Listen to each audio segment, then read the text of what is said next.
mandak ulama henteu tertarik ka zaman kuari nu teu puguh dalilna Muharram dirame-rame untuk membandingi tahun baru Yahudi tahun baru Kristen teu nyahoeun dalilna teu ngaji nu bener sabenerna sok ulama-ulama nu baraheula aya ngarayakeun satu Muharram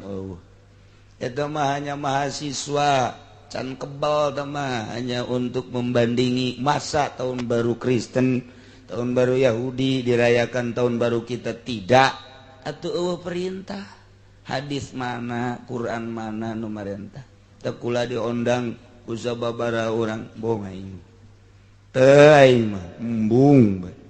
dek jantun yatim bae tapi ulah merayakan tahun baru ta eta teh jijieun ibadah nu teu mendasar mahasiswa teh mah hanya kapanasan khaliful yahuda kajeun nyana-nyana urang-urang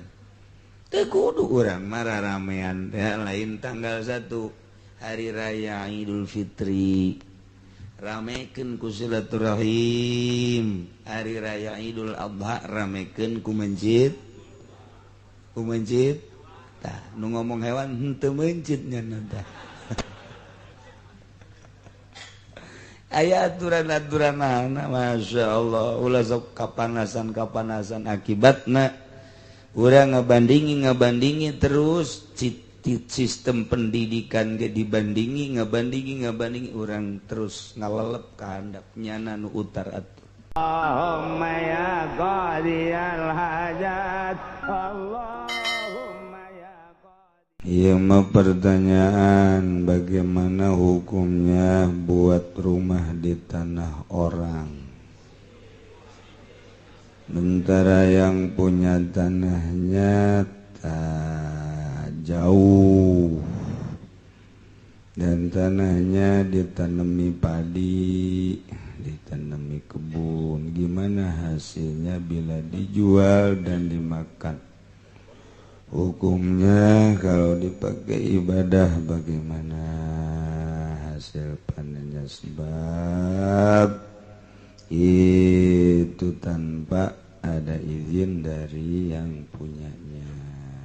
Itu mah hukumna gosob. Nyen imah di tanah batur pepelakan di nu batur ngaranna gosob eta maling jadi doraka seumur-umur hasilna mun dipake salat ku urang urusan fikih masah lantaran fikih masyarat jeung rukun doang secara zahir wuduna kemudian atau salatna ngan secara batin mah eta wallahu a'lam lantaran beteungna eusina meunang maling cicingna ge di tempat nang maling ya ka sorga mah ka sorga ngan dikanarakakeun heula doraka maling Mazaya Muhammad Sarko Kediri Jawa Timur mau bertanya saya sering diomongin orang yang kurang baik dari diri saya di tempat kerja juga keselamatan yang bukan dari saya kesalahan yang bukan dari saya dilimpahkan ke saya. Pertanyaannya apakah dengan baca sholawat bisa jadi obat sakit hati saya Kiai? Oh, ieu mah disebutna katuduh maling cekolot baheula mah. Jadi teu salah tapi dianggap salah. Maling dianggap maling baheulana kajen ku kumaha ge ieu sok diuk di budak lawang ieu budak teh. Atak teu meunang kolot baheula ulah sambarangan nya tah ieu. Teu salah dituduh salah, teu maling dituduh maling. Da eta teh jadi hari dizolim soal babacaan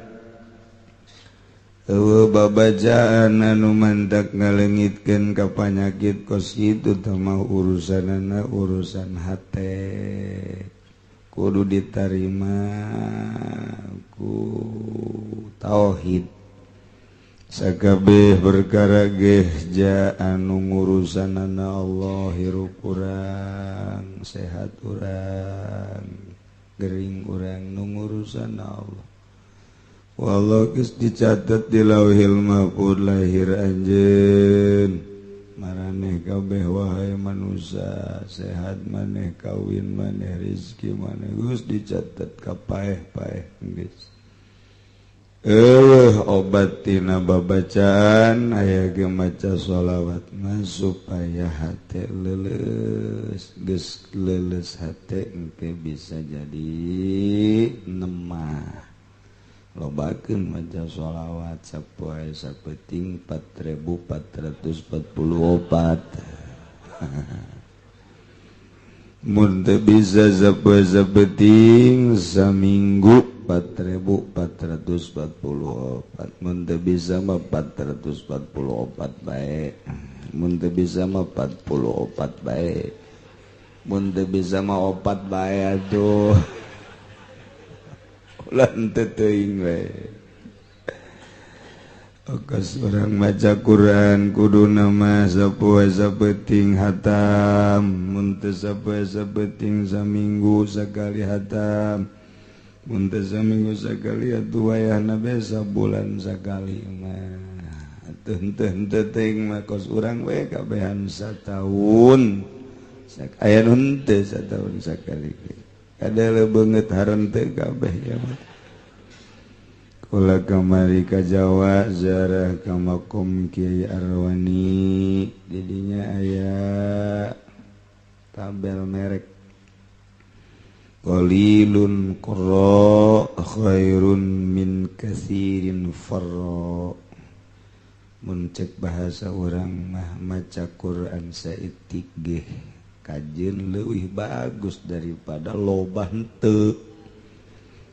urang mah pan hayang nama loba tapi henteu eta ditulis dina makomna qalilun qurra khairun min katsirin farra sebab Kiai Arwani mah sapoe-sapeting khatam Al-Qur'an qabla hadieuna kos abuya Cidahu urang mah teu boro-boro hatam sapoe-sapeting macana ge mana ikhfa mana ikhlas mana izhar mana guna geus teu nyaho ngaran-ngaranna aja makharijul huruf teu puguh kaluarna ti sungut si eta mah teu puguh mana kitulah tak kajen teuing tapi urang sabisa-bisa baca bae misalna aki-aki geus leuh aing ngaji ka Serang ya bisi aing ngaji di imah bae bisa-bisa bae kajen pahili gitu dan naon asa ulah disapekeran bae nu kos kitu mah ngajina disapeker ongkoh sod jeung sin pahili ulah jeung anu sorana kurang penting ngeunaheun ulah sok didengung-dengungkeun antaran besi aya nu nyeri huntu di gigireuna tambah cager pandayana maca Quran teh ngeunaheun goreng kadengena suarana makhrajna pas nikmat boro-boronya nu maca urang nu ngadengekeun geuna aya nu maca Quran teh jang nyana doang ulah jang ceuli batur sorana masyaallah sakumaha kaleng kurupuk ngagodomra eta teh kudu digunggurah make pentil kadu eta tereh sama kos itu maka terenggesan terakhir bagi Kiai mohon penjelasan boleh apa tidak sebelum azan salat 5 waktu kemudian baca innallaha malaikatahu yusholluna 'alan nabi dan baca sholawat nabi sekian terima kasih dari hamba Allah sepatan azan mah geus ulah macam-macam nu kos kitu langsung azan bae mesti kudu maca innallaha wa malaikatahu teu kudu maca sholawat langsung bae dur tongtrong bedug azan Allahu akbar ulah sok nyieun-nyieun maca sholawat bae ke bae mantas azan sorangan bae ulah besing ke ku anak incu urang pajar kudu kos kitu teh entek ulah sok nyieun-nyieun langsung bae geus tongtrong bedug langsung azan di Mekah di Madinah gitu ibaheula lagi gitu ulah geus maca innallaha wa malaikatahu yusholluna 'alan nabi ya ayyuhalladzina amanu shollu 'alaihi wa sallimu azan man teu kudu langsung bae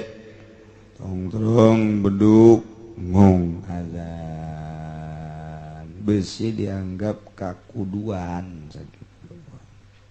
mun deuk maca lalaunan bae kadang kucili sorangan bae udah disapekeran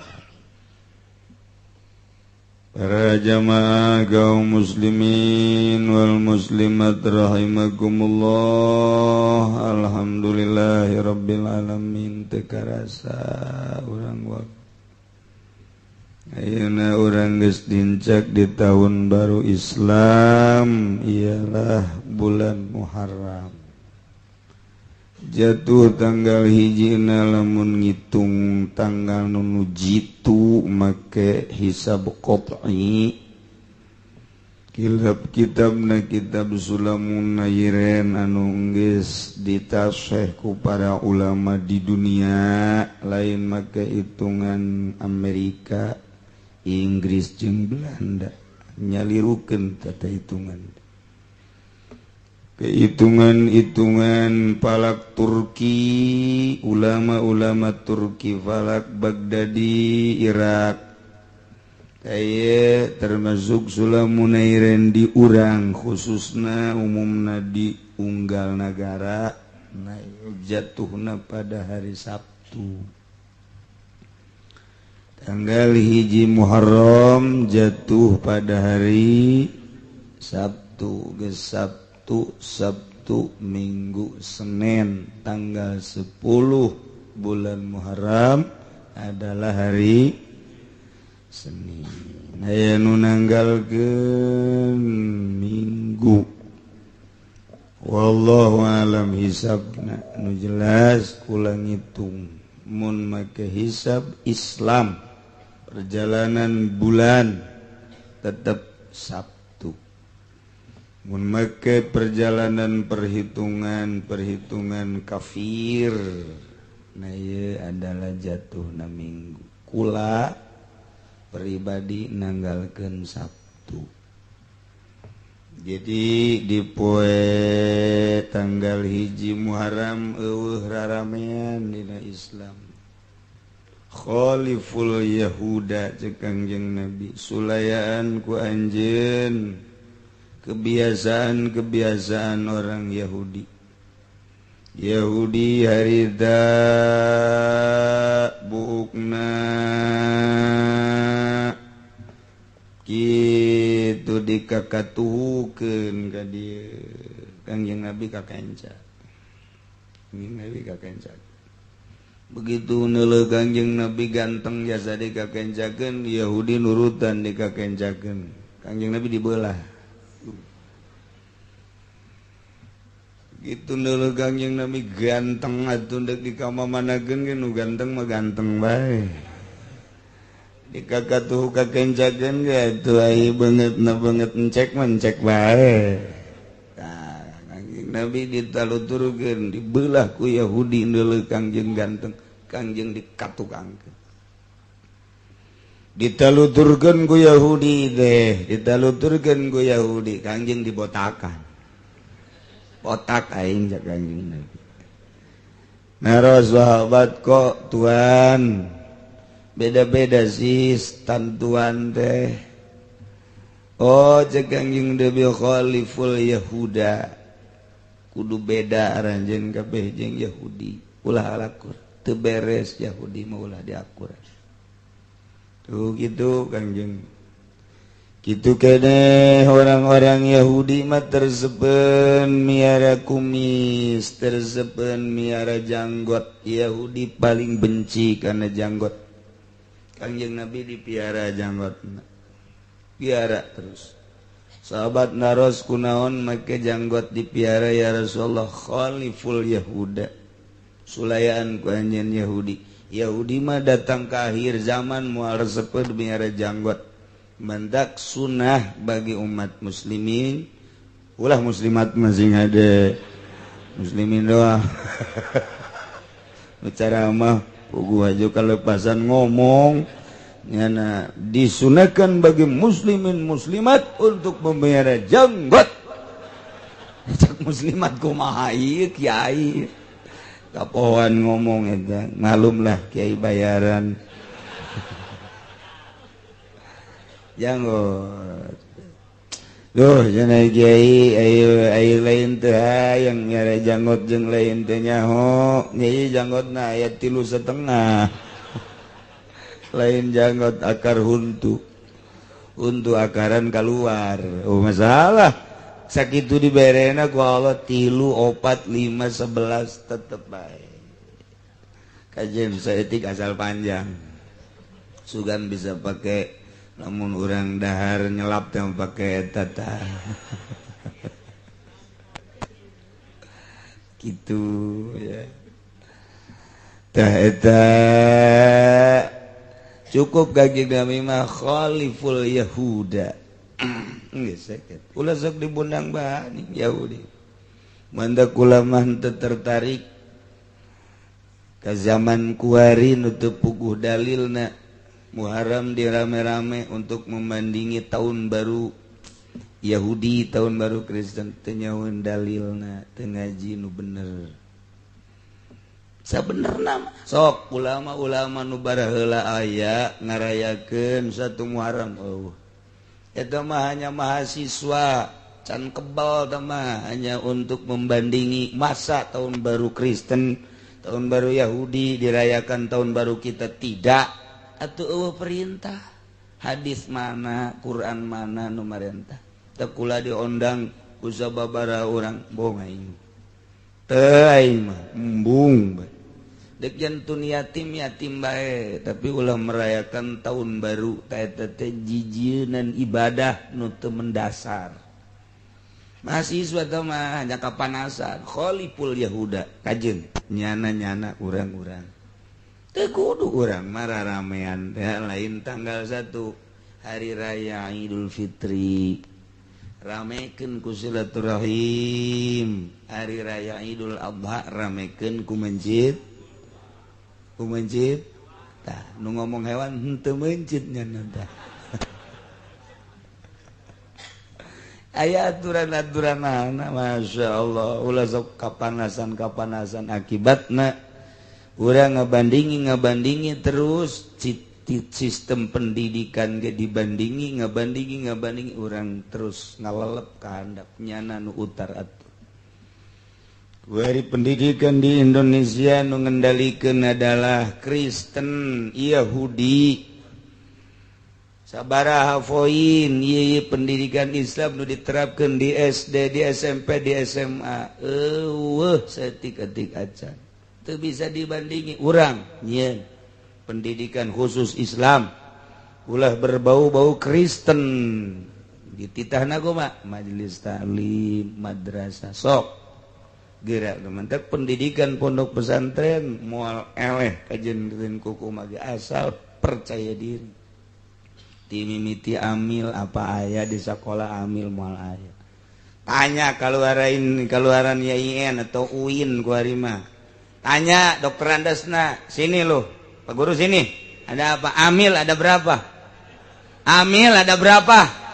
paling gajaknya di kampung saya ada 1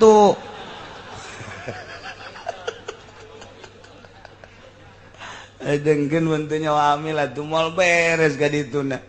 coba budak kakarak asup ka pondok pesantren amil ada berapa ceng i'lam annal awamila fin nahwi mi'atu amilin waduh weruhan sira waruhan sira ah. Tunjuk-tunjuk nya nama kewaruhan sira. Jurumiyah moal aya di sakola aya geus di sanawiyah aliyah baheula kuari. Sorop baheula mah aya zaman Al-Husna Tangerang, zaman Ki Muhtar Gembor. Kala luar ti sakolahan kos kitu biasa maca kitab kuari mana. Diakui pendidikan kos kitu teh formal bisa ngaji, bisa baca kitab, Sapinah, Riyad, Takrib di Araji. Tinggal nama di Tangerang ada Al-Husna. Tinggal sebuah nama mana kuari kualitas. Kula keur leutik ngadenge Al-Husna hebat. Tapi kuari mana di tengah-tengah kota Tangerang pendidikan anu mengarah kada Islam. Hancur akibat kompetisi nyana merasa kalah. Ulah ngarasa eleh. Terus mana di sekolah nu ngaji Alfiyah. Sedangkeun teu ngaji Alfiyah baca kitab ujianna kadangena ge garihal. Ulah disangka hebat eta bangsa doktor andas ceramah kadang ku santri aing mah macana ge belu. Tah bahasa mana tah belu tah? Belu aing mah ngade. Aya belu tah, kaluar deui tah belu tah. Belu aing mah ngadenge sia. Belu tah. Tuh, komo datang ke ilmu mantik. Taruhlah mantik mah aya di universitas. Aya sistematika filsafat, aya ideologi filsafat, aya macem-macem. Eta teh mantek teh. Tuh, kemudian bilagah mana dia aja nu mantak kesel ngadenge ceramah jeung pidato na jelema nu teu ngaji. Di pasantren lawan sababna teu dikemas, teu dirapih-rapih, bahasana make ilmu bilagah. Iraha ngomong nu rendah, iraha ngomong nu kuat, iraha ngomong anu naon gitu ngaranna lalaunan, iraha ngomong nu keras, iraha ngomong kudu bahasa intelek, iraha ngomong kudu bahasa eta Kangjeng Nabi kapanggih jeung tukang tani ngobrol tani, kapanggih jeung tukang perang ngobrol perang, kapanggih jeung tukang urusan mager ngobrol mager. Oh kapanggih jeung ngawinkeun korma. Cak Kangjeng Nabi atuh teu kudu dikawinkeun geumeureunana buahan ieu. Ih cek tukang korma sakumaha adat buah korma tangkal korma mun teu dikawinkeun teu buahan. Cak Kangjeng Nabi antum a'lamu bi umuri dunyakun. Urusan dunia maneh atuh nu nyarah mangga teruskeun atuh cak Kangjeng Nabi. Eta teh selalu pas bilagah diatur supaya sesuai jeung muqtadal halna. Ieu mah di lembur ngomong, waduh situasi dan kondisinya lain. Bagaimana ya mereka itu kok begitu? Beliau memang begitu. Cek nini si aing diajak ngomong kos gitu kumaha ya. Waduh, ini sudah keadaannya kurang konfrensif ini. Waduh, bagaimana? Ya? Nyana nanya, aing konfrensif apa? Aing gitu nyaho coba. Nyana genu ngomong nanti nyaho, mengidi koran doang. Taetalah teu nyaho situasi hayang disebut hebat lain kitu nyampaikeun mah iraha ieu teh kudu intelek. Nyana ceramah di ditu di hotel jeung WTS berarti di hotel mah tuh. Ya bahasa di itu atuh. Namun ka Inggris atuh kudu bahasa Inggris disesuaikan. Kitu itu cenah kiai mah bahasana Sunda bae aing mah becusna Sunda. Lajeng aing teu ngajakan ngaji kanu bahasa Jawa, bahasa Maluku khusus jago orang Sunda doang. Geus sakitu bae, sia milo sabodo sia tah mah. Aing sakitu diondang bae, embung-embung ge teu bisa tajan alasan aya. Teu bisa bahasana geus. Kunaon ada kumbung-embungna aing ceramah ngareupan bangsa bintang. Embung aing naon atuh moal bisa diceramahan ya emangnya namanya bae. Nya nama lain endek maksud ngadengikeun urang titah milu ka nyana. Modal Kiai Golkar ajur na teh kos kitu. Bisaeun dinasehatan ku kiai atuh moal bupati mah aya ge kiai supaya miluh ka urusan kabupatihan. Kadang ku ceuli sia. Goblok sia. Kos kitu tah. Mantak atuh deuk naon dinasehatan. Ai ka dieu mah berarti deuk ngaji. Carekan sia ku aing. Ngaji aing ka ditu teh hayang aing. sabira dibere duit 3 juta 5 juta atau Scoopy paling enggak aja teu ngadengeun nasehatan naonan ye kiai dengekeun pamarentah mah lain deuk ngadengekeun kiai supaya milu ka pamarentah ngubrus ya kajeun hukum aing ngomong rahasia ya aing ngomong rahasia ulah dibejakeun ka nu seje geus pokona masa jangan aja bejakeun deui ge rahasia terbuka ngaranna ye sekali deui lain nyana deuk ngadengekeun nasehat tapi kiai supaya ngadukung ka urusan-urusan nyana berarti kiai deuk diajak ngubrus aju daek ngubrus sa kiai kemana yang ngaji kuari berarti poe minggu mun tanggal 1 Sabtu tanggal 1 Sabtu berarti Sabtu minggu Senin tak isuk tanggal 10 Muharram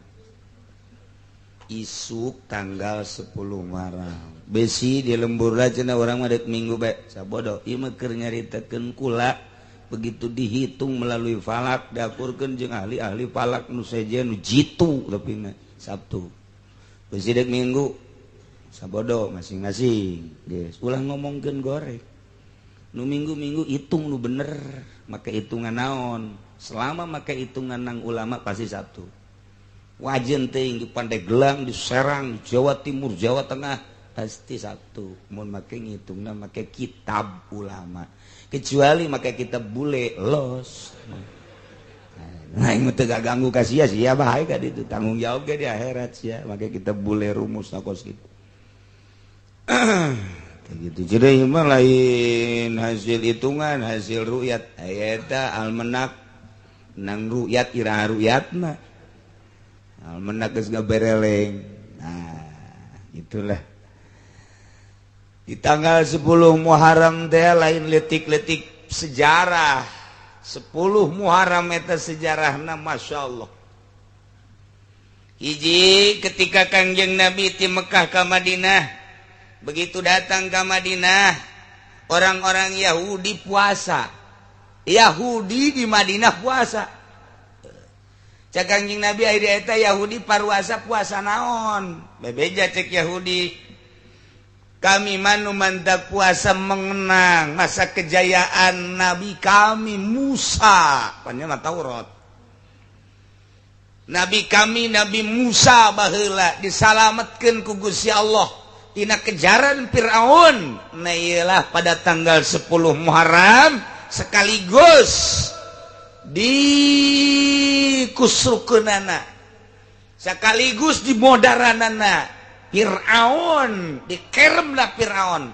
pas bertepatan 10 Muharram Kangjeng Nabi Musa salamet Firaun ngubrus terkerem di Laut Merah nah itu tanggal 10 Muharram atuh cak Kangjeng Nabi ana aula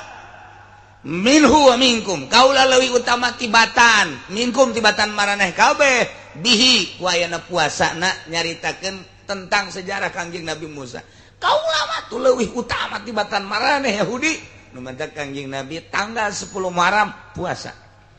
can diinstruksikeun puasa Ramadan terus puasa bulan Asyura terus bae Kangjeng Nabi 10 Asyura hampir asana ieu dipardukeun ieu puasa tanggal 10 Muharram Kangjeng Nabi puasa teh terus bae pas di akhir hayat di akhir tahun-tahun Kangjeng rek maot cak Kangjeng Rasul inna istu ila qabilin la sumanat tasya wal ashur lamun kaula hirup datang ka tahun hareup niscaya kaula endeup puasa tanggal 9 jeung tanggal 10 Ulah deuk puasa tah lantaran cek Kangjeng Nabi khaliful Yahuda. Yahudi mah puasana ngan sapoe doang. Geus kula deuk ngabedaan jeung Yahudi jeung tanggal dalap jeung tanggal 9 Tasua disebutna ngan Kangjeng Nabi kaburu pupus. Jadi tekungsi Kangjeng Nabi puasa tanggal 9 ngan tanggal 10 hungkul. Ngan aya bahasa Kangjeng setelah eta cek Kangjeng Nabi sumu al-ashr wa qablahu yauman wa ba'dahu yauman wa khaliful yahuda paruasa aranjeun kabeh tanggal 10 Muharram jeung memehna sapoe jeung entasna sapoe bedakeun lah ngabedaan aranjeun kabeh ka Yahudi mah puasa dengan sapoe urang mah 2 atawa 3 poe nah kuari puasa ya kuari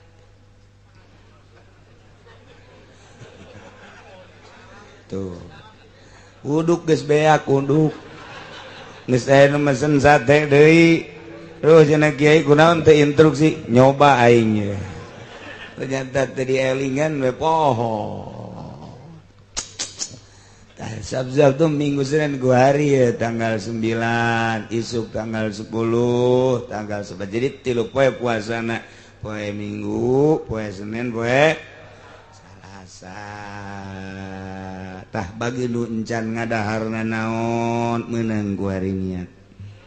ku hari bae niat tuh niat gula puasa poe ieu dina poe tanggal 9 bulan Muharram tah gitu tapi jeneng geus jadi harus etik mah naon leupet segede kieu ye teu kaci teh ngan aing dek ngelehan beuteung cara ahli tasawuf teh naon ahli tasawuf mah puasa lain tapi dahar henteu naon sababna diuji kebutuhan ja butuh ja teu butuh dahar jeung nginum ja salat ge masih nangtung keneh naon tanaga aya keneh moal dahar ahli tasawuf mah kos kitu lain haram sapeker kos itu ai sampai keur diharamkeun ai boh barang dahar sakumaha orai koros ayeuna tasawuf teu bener kos kitu mah diuji kelayakan tanaga layak keneh bisa keneh ieu teh nangtung ulah dahar urang tasawuf kos henteu tunduh ja ieu mah ulah sare ja ieu mah tunduh sanajan keur ngaji molor tasawuf eta geus aya anu keur ngaji hees seret lain tasawuf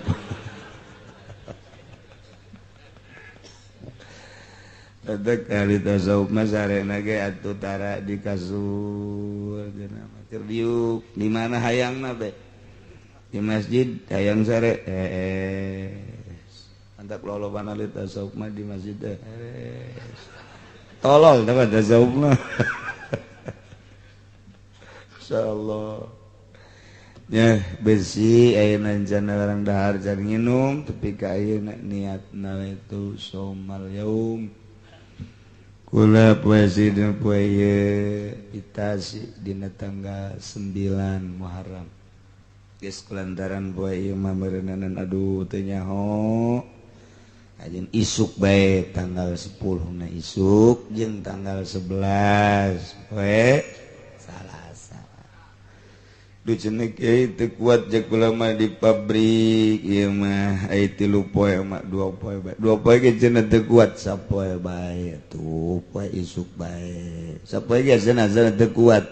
kumaha sia bae atuh tah mah aing ngabejaan doang masyaallah hirup teh aya perbandingan jeung hewan ya orang yang sok puasa bae orang yang taneuh mulut sabulan mulut puasa Rajab 27 poe puasa Ramadan sabulan Ramadan puasa eta orang yang taneuh mendak nyana mah asal di bulan mulut bae nyana mendem bae puasa sabulan bulan puasa naon gara-gara orang yang taneuh ke akhir bae hiber teng kadeuleuk urang wah itu naon itu nu hiber naon itu diudag kudu sok puasa kudu sok tapa lu bae ka kuburan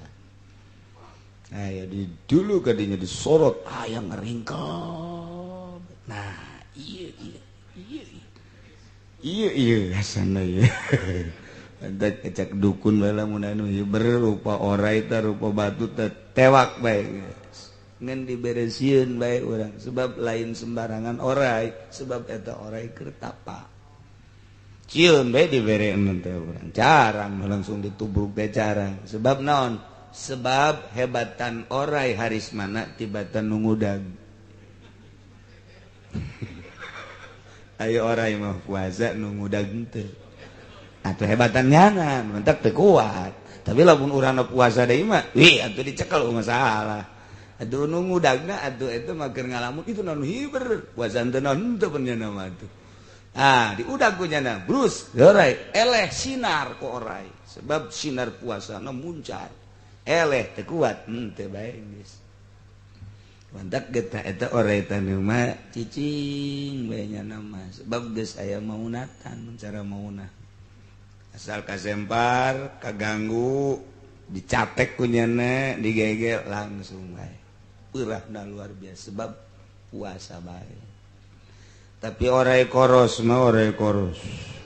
beutungna dayut orai koros mah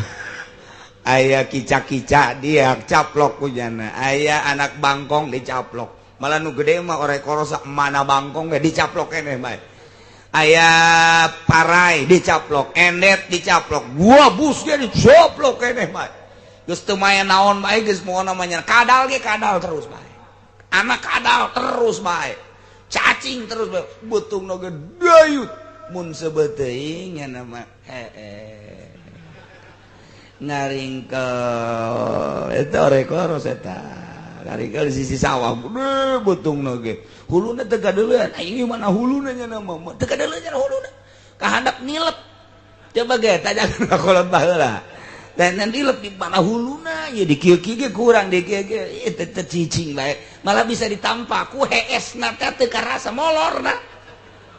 bisa ditampak kieu tah ke kebal-kebal lantaran kagoyang-goyang leukeut naik gitu pok bae tah nya meureun asa diganggu ngegel ka urang blek bae urang cicing bae tah dikencengkeun ku nya cicing bae leh sorangan huntuna coplok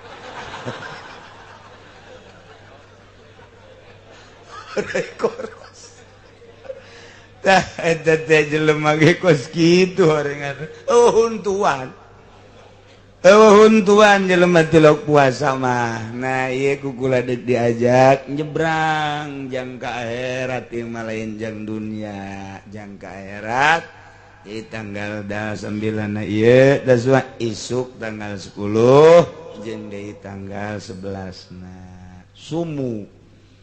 ya al-asyir jeung Kangjeng Nabi qablahu yauman wa ba'dahu yauman tanggal 10 bulan Asyura mah sejarahna tanggal 10 Muharram disebut Asyura Pohara hiji ngadamelna Gusti Allah ka Kangjeng Nabi Adam sangat bersejarah tanggal 10 Muharram.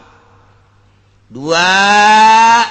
setelah dijieun diantep diasupkeun ka sorga tanggal 10. 3 diturunkeun ka dunia ge tanggal 10. Ieu Kangjeng Nabi Adam. Iba lahu diterima tobatna Kangjeng Nabi Adam tanggal 10 bulan Muharram. Masyaallah. Hiji. Kedua, Kangjeng Nabi Musa disalametkeun tina kejaran Firaun. Kangjeng Nabi Musa na salamet, Raja Firaunna terkerem tanggal 10 Muharram. 3 Kangjeng Nabi Ibrahim. Ketika Kangjeng Nabi Ibrahim dibalangkeun kana sana disalametkeun ana tanggal 10 bulan Muharram. Nomor kaopat didamelna langit, didamelna bumi, didamelna aras, didamelna kursi tanggal 10 Muharram. Didamelna samawati wal ard wan nujum, panon poe bulan berbagai bintang didamelna tanggal 10 Muharram. Sangat bersejarah. Gitulah sunatullah. Kangjeng Nabi Idris alaihi salam ditaekeun ku Gusti Allah ka langit. Ieu tanggal 10 Muharram. Kangjeng Nabi Isa alaihi salam didamelna ku Gusti Allah tanggal 10 Muharram, ditaekeun ka langit ku Gusti Allah tanggal 10 Muharram. Lain letik-letik sejarah di tanggal 10 Muharram. Nu mantap para salafus sholihin, para wali-wali Allah kepetingnya pada tanggal 10 Muharramnya nama tafakkur pul merenung sejarah, merenung loba kejadian-kejadian, merenung direnungkeun ka dirina, termasuk Kangjeng Nabi Nuh alaihi salam. Kangjeng Nabi Nuh disalametkeun turun ti kapalna tanggal 10 bulan Muharram. Begitu tanggal 10 tarurun jeung kaumna lalapar kabeh cek Kangjeng Nabi Nuh lantaran urang lapar. Coba aya naon, coba kumpul-kumpulkeun. Aya naon bea setik, aya kacang kedele setik, aya gandung setik, kacang tanah setik, aya gitu naon ngaranna bubuk roti setik. Hijikeun cek Kangjeng Nabi Nuh, asakeun, diasakeun. Begitu deuk diuyahan, uyah eueuh bawang eueuh segala eueuh ngan saeta-etana doang dibagikeun, disebut bubur Asyura, bubur tiis. Nek baheula mah tanggal 10 Muharram ngabubur tilok di uyahan. Cek ulah mah kuari mah uyahan bae tetep. Uyahan bae tetep. Ngan eta kolot baheula ngadidik anak teh nyahoan. Masyaallah jadi terkenang kan begitu anak ngadahar pentis asuronya. Jadi nyaho. Kuari mah lantaran tilok ngabubur-bubur acan boro-boro anakna kolotna ge pan kuari teu tasua pan kuari. Geus teu nyahoeun tah. Tanggal 10 isuk puasa sorena ngabubur tiis ngan teu instruksi tama sakadar sejarah doang. Geus mendek nyieun bubur dua rupa kuari mah. Hiji bubur tiis ulah loba-loba teh mah sejarah doang. Nomor kadua mah bubur kacang ijo bae make roti. Disusuan basa etik. Ini eta mah geus anakna nanya, "Mah aya dua mah." Ieu mah sejarah. Ayo iya majang siat. Gitu jadi dua aja. Parah eta kolot baheula ngadidik ka urang, masyaallah terkenang kuari lalepasan di bidah sih. Pas gitu teh ya, tapi bidahna termasuk bidah hasanah. Naon ngadidik ka anak nyaho pan urang. Oh nya tuh. Kitu keneh termasuk Kangjeng Nabi Yunus alaihissalam. Kangjeng Nabi Yunus teh dinaon kitu ngaranna Kangjeng Nabi Yunus dilepehkeun ku lauk na eta tanggal 10 Muharram. Jadi lain letik-letik poe, lain letik-letik sejarah nu mantak kukula dicaritakeun kitu Kangjeng Nabi pohara jasa teu pernah tinggalin tanggal 10 Muharram puasa. Urang sebagai penganut Kangjeng Nabi urang Kangjeng Nabi Muhammad sallallahu alaihi wasallam nurutan Kangjeng puasa tanggal 10 Muharram ndek nuturkeun ucapan Kangjeng in istu ila qabilin la asumanna attasi tanggal 9 ndek ieu mah nurut ka ucapan Kangjeng cak Kangjeng Nabi sumu goblahu yauman wa ba'dahu yauman memehna sapoe entasna sapoe dek dituturkeun kemudian khaliful yahuda sulayaan ku anjeun Yahudi ulah diakuran Yahudi mah gitu datang ka kuari ulah akur jeung Yahudi ulah akur jeung Yahudi naon bae ulah akur jeung Yahudi dina kumis dina janggot ulah akur jeung Yahudi dina pakaian ulah akur jeung Yahudi mantak ulama ngaharamkeun make dasi teh haram make dasi teh kunaon eta akur jeung Yahudi kecuali aya elat-elat tertentu anu meunang sote untuk menembus politik bagi nu main di politik bagi nu tuturuti dong sanajan di Pemda sanajan DPR haram bae besi teu nyaho make dasi teh haram elatna lan tasabuh jeung Yahudi man tasabbaha bil Yahudi fahuwa Yahudiyun jelema nu nyarupan ka Yahudi asup ka golongan Yahudi tatangga urang anu DPR teh anu kamari nu kuari make dasi eta teh min jumlati Yahudi teh kos kitu Yahudi ulah kitu je pakaian mantak Yahudi mah tilok make samping mantak kula make samping bae kama mana ge Cuman coba Yahudi mah tilok aya nu make samping, paling rek HS doang teu make samping. Makanya ke celana panjang gawe itu sarua jeung Yahudi. Tak aya nu ngaharamkeun ngan ulama tasawuf nu ngaharamkeun teh. Balik deui ka fikih mah teu haram selama tujuanana nutupan aurat. Geus atuh masih aya nu kiai make celana atuh teu salah eta teh kiai fuqaha ngaranna. Lamun anu nasab bembungeun tasabuh jeung Yahudi man tasabbaha biqaumin fahuwa minhum. Dalil eta teu kuat mun dipake di fikih tapi dalil eta mun dipake di ahli tasawuf termasuk dalil nu kuat.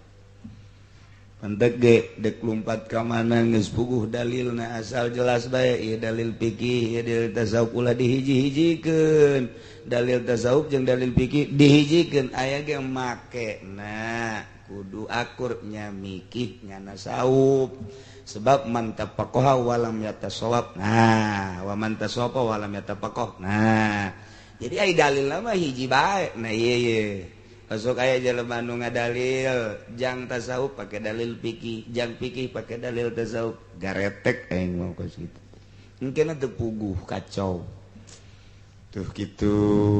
nya tah jadi kula masa kadang ngelingan bahwa poe ieu tanggal 9 nu encan ngadaharna naon niatan puasa nu enggeus ngadahar ge menghormati kana ucapan Kangjeng keun bae aing geus kadahar uduk 2 piring hadeukeuna ge teh 2 piring jeung kitu jadi ka ditu teu peuti lapar ya aing ye moal aing moal dahar poe ieu ke dahar-dahar tas zuhur teu beres tah gaduh putra di antarana ialah Qabil sareng Habil. Kangjeng Nabi Adam seluruhna gaduh putrana adalah tis'atun wa salasuna 39. Boga anakna 39 Kangjeng Nabi Adam. Dunia sakil legana dieusian ku 39. Sedengkeun ablag-ablagan sepi meureun dunia eta. Kakarak Kangjeng Nabi Adam, Siti Hawa, haju anaka. Ngan ari Qabil mah, Qabil eta cak sariwayat mah lahirna di sorga, ari Habil mah lahirna di dunia di dieu di bumi. Cak sariwayat Qabil mah Qabil eta kelahiran sorga nya nama tah. Qabil, ari Habil mah kelahiran bumi. Supaya rada cepet Gusti Allah teh ngalobakeun makhluk maka ngalahirna ieu Siti Hawa sakali lahir sajodo dua lalaki awewe lalaki awewe kitu bae tah sajodo tah kabeneran Qabil mah ngajodona ieu jeung hiji awewe nu ngaran Iqlima geulis. Ai Habil sajodona jeung Labuda rada kurang geulis. Modal berbes lah gitu. Rada kurang geulis. Sedangkan instruksi ti Gusti Allah kawin teh silang. Disilang kawina lamun tadi Qabil ngadulurna ieu adalah jeung Iklima tah si Iklima anak kudu kawina jeung Habil anu tadi kaluarna ngajodona teh jeung Labuda tah Labuda kawina teh jeung Qabil jadi disilang-silang. Anu pertama lalaki awewe nu kadua lalaki awewe tah lalaki nu kadua kawin ka awewe nu pertama. Lalaki nu pertama kawin ka awewe nu kadua kitu bae tah silang ulah dikawin kudu babarengan jeung ngalahirna harita. Jadi teu meunang bareng jeung kembaranana. Eta lah hukum di zaman Kangjeng Nabi Adam alaihis. kawin dipersilakan geus aya instruksi kawin cuman instruksi hukumna kudu disilang teu meunang jeung kembaranana eta hukum mulai tadi dijatah lantaran begitu diinstruksikan kawin umur kakarak 20 tahunan kabeh ge instruksi ti Gusti Allah kawin seperti eta sak ki Qabil kakakna ngeunah bae sia Habil dikawinkeun ka kembaran aing geulis ka papan aing nasi bae kawin ka kembaran sia ieu dideuleu atuh kulit ya berebes lah cak urang berebes emang anu geulis gitu di berebes tah eta kos kitu tah jadi kurang naon gitu amperna kurang naik Qabil jol we iblis datang ka jero hatena mulai ta iblis ge pan diusir di sorga leuwih ti heula pan iblis wah ini cak iblis bakalan gua asup ka jero hatena bil siapa pan kelahiran sorga sarua jeung aing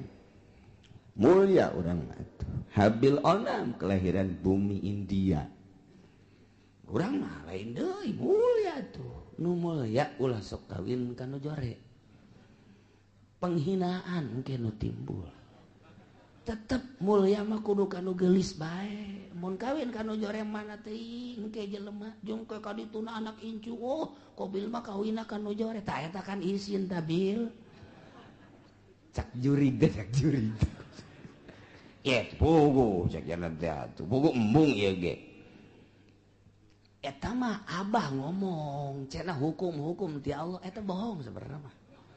eta bohong eta eueuh ti dituna eta mah kabisa abah bae abah teh deudeuheun ka Ki Habil ka adisian nu mentek dikawinkeun kudu ka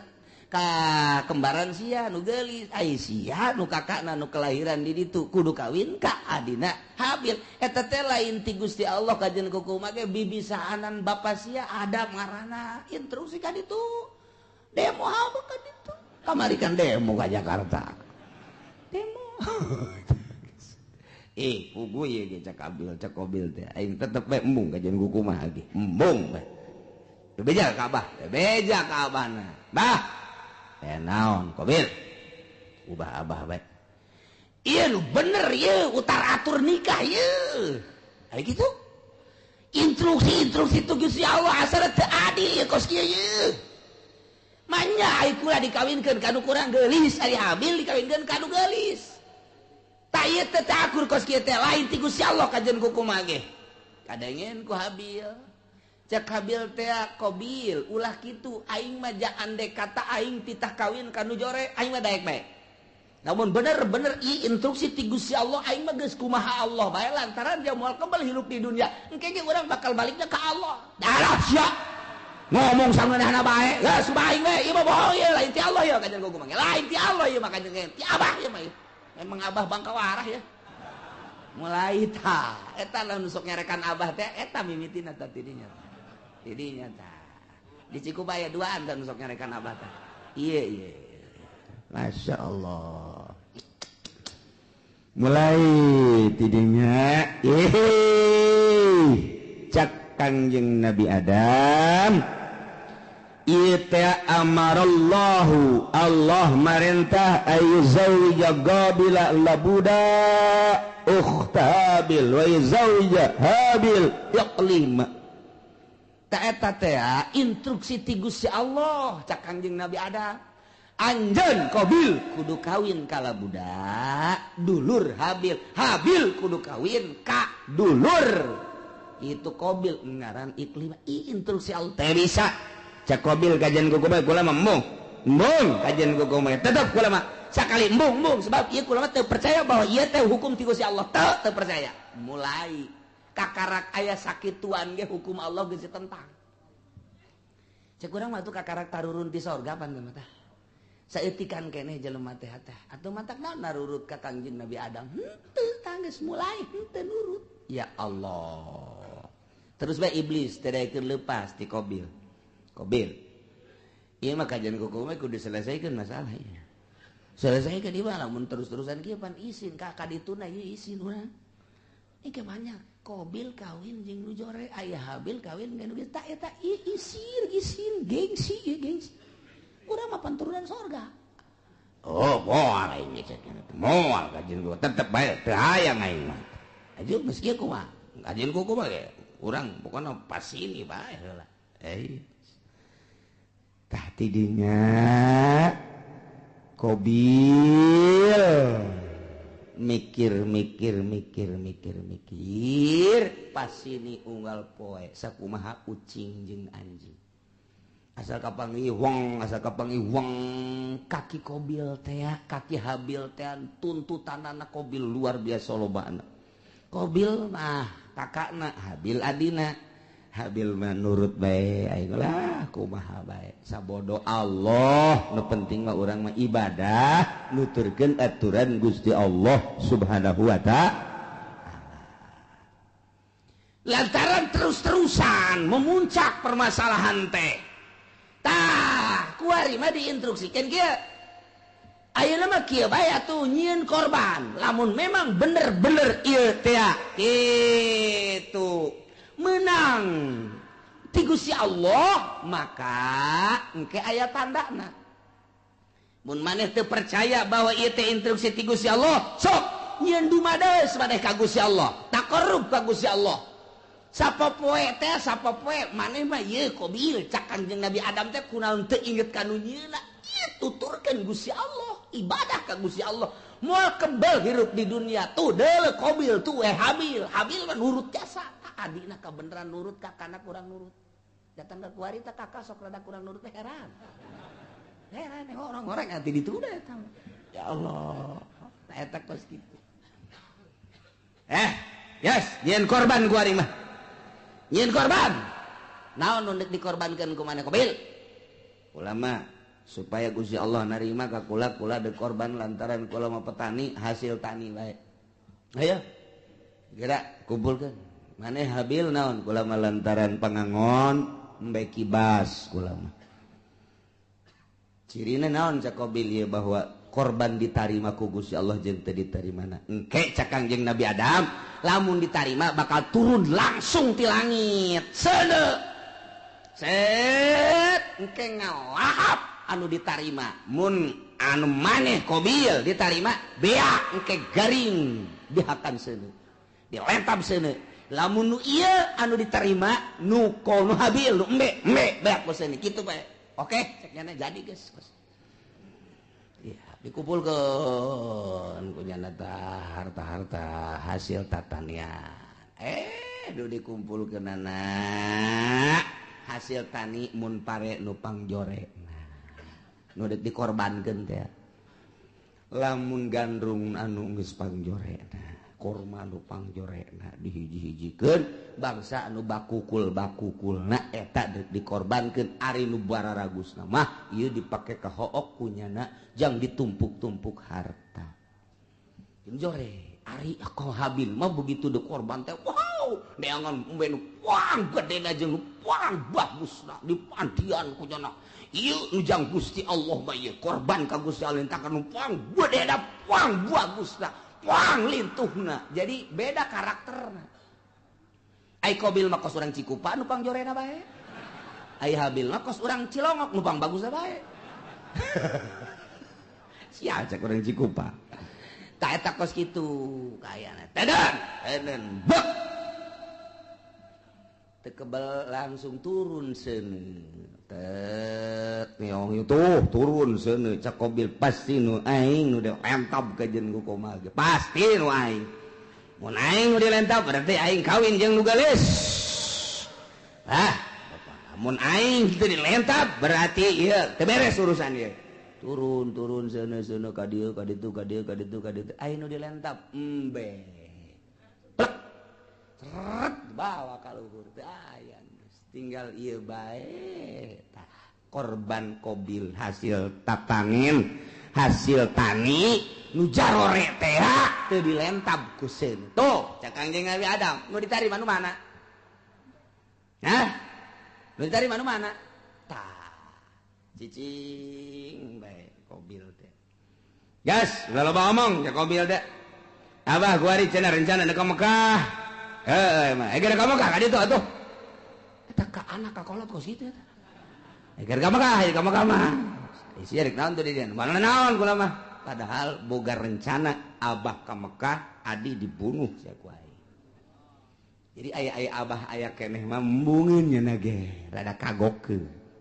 Kira ka Mekah ditungguan nya nungguan abah na ka Mekah. Tah, sekian bulan berangkat Kangjeng Nabi Adam, ieu adalah ka Mekah. Kobil tenang geus eueuh sasaha ngan jeung Habil doang berikut dulur-dulurna. Jadinya lah mulai nyana dendam kesumat hasud anu luar biasa di jero hatena hayang ngabunuh Habil. Iyalah cerita eta dicaritakeun ku Gusti Allah, dibejakeun ka Kangjeng Nabi urang Kangjeng Nabi Muhammad sallallahu alaihi wasallam. Naon ieu nu matak dibejakeun tah kamari Yahudi, kamari musyrikin, munafik teu percaya ka Kangjeng Nabi. Ulah kaget Muhammad, munafik teu iman ka anjeun, musyrikin musuhan ka anjeun, kafirin musuhan ka anjeun. Cikene nu kamari dicaritakeun teh musuhan ka anjeun. Horenganan baheula ge takarak ge turun ti sorga ka dunya. Iya anak incu Kangjeng Nabi Adam, anakna sorangan Qabil geus boleh teu percaya ka Kangjeng Nabi Adam, geus teu iman ka Gusti Allah, malah ngabunuh adina nu ngaran Habil. Dicaritakeun ka Kangjeng Nabi, abeh Kangjeng Nabi ieu tenang tentrem adem, sebab lamun teu nurut jelema ka Kangjeng, kemudian Kangjeng Nabina teu dihibur, manusiawi kan Kangjeng Nabi. Sifat kemanusiaan apaan aing teh diturut aing kitu mah aya dongeng-dongengna. Tah Kangjeng Nabi Isa ge teh diturut, jah heueuh. Tuh Kangjeng Nabi Adam ge teh diturut, jah heueuh atuh kong aing abeh kitu. Entek tenang Kangjeng. Nah iyalah didongengkeun ku Gusti Allah melalui ayat watslu, bacakeun ku anjeun ya Muhammad, wahai Muhammad alaihim atas kaum anjeun.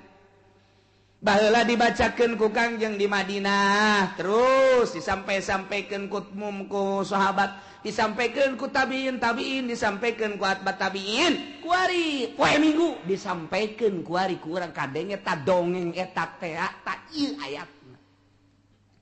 Bacakeun Muhammad ka kaum anjeun. Naon naba'ab ni Adam, berita anak dua Kangjeng Nabi Adam alaihis nu ngaran Habil jeung Qabil, caritakeun bil haqi kalawan sa bener-benerna. Il qurba qurbanan, waktu Qabil jeung Habil ieu diperintah dumadeheus ka Gusti Allah nyieun kadeheus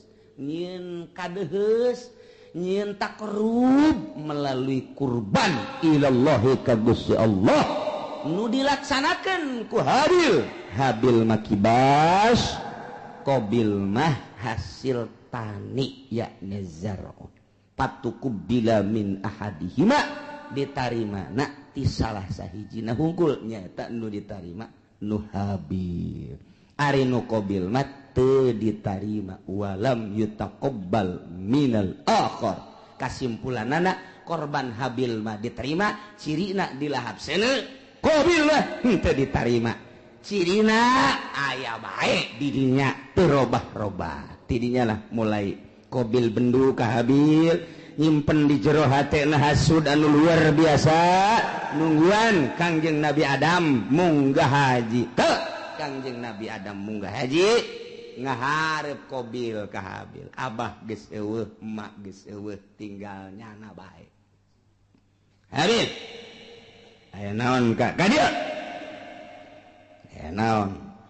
cak Qabil la aku tulan bang aing bakal ngabunuh sia, bunuh sia ku aing. Cak Habil kola 5 kok main bunuh-bunuh bae emang aya naon? Mana kurban mana mah ditarima kurban aing henteu. Ki atuh teh urusan Gusti Allah tah mah. Cak Habil teh innama yataqabbalullahu minal muttaqin. Nu ditarima teh jelema anu sieun ka Gusti Allah, mukmin, muttaqin, ditarima, ieu teh ditarima teh mah tuh urusanna kurang takwa berarti teh mah. ulah ngabunuh kula ka Gusti Allah kan teu bisa gara-gara sia aing bogoh mah boluh sia ku aing geus bebeneran ditutur-tutur bae geus diagag-agag bae geus dikieu-kieu bae leungeun cak Habil cak adenaka dengan bahasa anu lemah lembut ka laim basatta iyadaka ma lain basatta ilayya yadaka litaqatulani ma ana bibasiti yadiya ilaik liaqatulah bahasa lagi daheun Habil ka dek ngabunuh bae jak kuramah ieu ajar sararieun jasa ka Gusti Allah lain basatta yakin pasti nyata lamun kakak ngagerakeun leungeun kakak manjangkeun leungeun kakak ngulurkeun leungeun kakak dek nampiling ka kula kakak dek nyabok ka kula kakak dek kabunuh ka kula ma ana bibasiti yadia ilaik kuring memual kudu males uluran tangan kula memual nyabok ka kakak kula memual ngabunuh di eueuh saeutik terbersit di jero hate hayang ngabunuh eueuh saeutik hayang males kakak ngabunuh kula mah dek cicing bae kakak nampilih kula mah cicing bae kakak dek jawab kula mah cicing bae pokona mah kula mah moal ngabunuh sama sekali silakan kumaha kakak bae lantaran ini akhafullah rabbal alamin sieun jasa ka Allah eta Habil mah bahasana anu luar biasa inni uridu an tabu'a bi ismi wa ismik fatakuna min ashabin nar cak Habil teh asanyana kaula teh ieu adalah sieun jasa ka Gusti Allah lamun sampekeun ka kakak ngabunuh ka kula atuh meureunanan seakan sing kuring teh kula teh ieu berharap kakak teh ke bakal balik ke akhirat teh mawa dosa kula jeung dosa kakak sorangan memeh ngabunuh kula ge kakak geus loba jasa dosana ditambah jeung dosa ngabunuh ka kula duanana dibawa ku kakak engke kakak di akhirat fatakuna min ashabin nar atuh engke bakal jadi ahli neraka tah ieu bahasana luar biasa aya bahasa inni uridu an tabu'a sanyana kaula ngarepkeun kana yen babalik berarti boga harapan lain boga harapan lantaran eueuh maksud males ngabunuh seakan kos nu mengharap nyana teh dibunuh lain mengharap dibunuh urusan dibunuh mah mangga kumaha kakak ngan kula henteu ngamaksud dek ngabunuh lantaran Kangjeng Nabi ge al-qatil wal maqtul finnar jelema nu ngabunuh jeung nu dibunuh sarua pada asup ka neraka lamun anu dibunuhna boga niatan hayang ngabunuh mantak cak Kangjeng Nabi teh al-qatil wal maqtul finnar nu ngabunuh jeung nu dibunuh asup ka neraka cak sahabat Gusti Rasul aya nu ngabunuh mah kaharti ka neraka aya nu dibunuh panu dibunuh ge nyana teh lamun imkan mah hayang ngabunuh oh jaheuh nya nyana ge ngan eleh wae gelutna kulantaran eleh kabunuh jangan lagi hayang ngabunuh hayang malas eta dumadak al-qatil wa maqtul pindah Habil mah eueuh maksud ngabunuh kulantaran eueuh maksud ngabunuh dengan bahasa anu lemas disebutna al-kalamul jami'ul mani mun cek ahli dilagah mah nu mantak bahasana inni uridu an tabu'a bi ismi wa ismika fatakuna min ashabin nar geus pihartieunana aduh kakak lamun kakak sampai ka ngabunuh ka kula jak kula mah moal ngalawan teu hayang ngabunuh deui ka kakak atuh engke berarti kakak teh mun balik ka ditu teh mawa dosa dua dosa kakak memeh ngabunuh jeung dosa kula atuh engke di akhirat meureun pinuh ku dosa mangga sakumaha kakak bae kula mangan sakadar nasehatan doang sia ngomong ke situ balangan nasehatan sakadar wah ini teu bisa diomong ku kumaha masya Allah. Tah gitulah akhirnya kumaha dah langsung ditikem sanggeus sadikit tikem bingung aing ngabunuhna kumaha ieu can aya pembunuhan pan harita can aya pembunuhan cara ngabunuh ngaleungitkeun nyawa artina ieu ku sabab dikumahakeun lah bingung dijotos besi teu bae digebug besi teu bae dikumahakeun ieu dikumahakeun bingung nyana mikiran ngabunuh ge bingung lantaran can pernah aya nu ngabunuh pan harita mah manusia pertamanya eta anak Kanjeng Nabi Adam anu ngamimitian dek ngabunuh datang ka ngabunuh ge bingung kumaha carana ngalamun bae Habil geus aya bae di sisi dicekelan bae kieu dek dibunuhkeun bingung cara ngabunuhna kumaha cara ngabunuh sok iblis asup deui ka jero hateun aya sia bodoh-bodoh teh atuh ngabunuh bae heseun amat cak iblis ya atuh teu kumaha aja can urang anu dibunuh Japan ieu manusia kakara ge urang doang ngomong aja di jero hate jeung iblis ya kadeulekeun ya kadeulekeun ya cat bae iblis teh keluar nu hiji tek hareup ngarupa nya jeung iblis tu saja gelut di bareng gelut nu hiji dicekel tek dikahadapkeun terus jokot batu digebukeun buak kana huluna oh tak kitu ngabunuh mata jadi dicontohan ku sakadang iblis Masya Allah tuh gitulah Qabil teh oh jahe babarinya eta iblis nu hiji pae kakara pae geus pae nah Habil ku aing geus bisa sebab aing geus kuliah aing kuliah ngabunuh aing geus di saha kuliah ngabunuh nang saya dosen iblis langsung bae nurutan iblis jadi diperagakeun ku iblis cara ngabunuhna mantap cekel tujahkeun langsung liak nyokot batu nu gede diangkat ku Qabil gejretkeun kana huluna gujret geus syariat Masya Allah gitulah bakal jadi ahli neraka wa zalika jazaa'uz zalimin nyanda jadi ahli neraka babalas jelema nu zalimah tidinya lantaran keheul jeung keukeuh bae hayang ngabunuh fatawaat maka ngagoda zayanat ngahiasi lahu ka Qabil nafsahu kana nafsu naqatlahi kana ngabunuh dulurna nu ngaran Habil diperagakeun ku iblis faqatalahu maka dibunuhlah ku Qabil Habil dengan cara diperagakeun kos sakumaha iblis fa asbaha minal khasirin barang geus bae ngalangsa lantaran iblis kalaluar tina hatena ditinggalkeun kabur malah kadenge kaburna ge hayu sia cilaka Qabil cak iblis kan cilaka sia Qabil cak iblis aing geus teu tanggung jawab aing ge ieu doraka setik di sorga turun ke handap baheula kalantaran teu percaya ka adab aing dilaknat ku Gusti Allah sia ku ari termasuk laknateun Allah aing teu tanggung jawab kumaha sia bae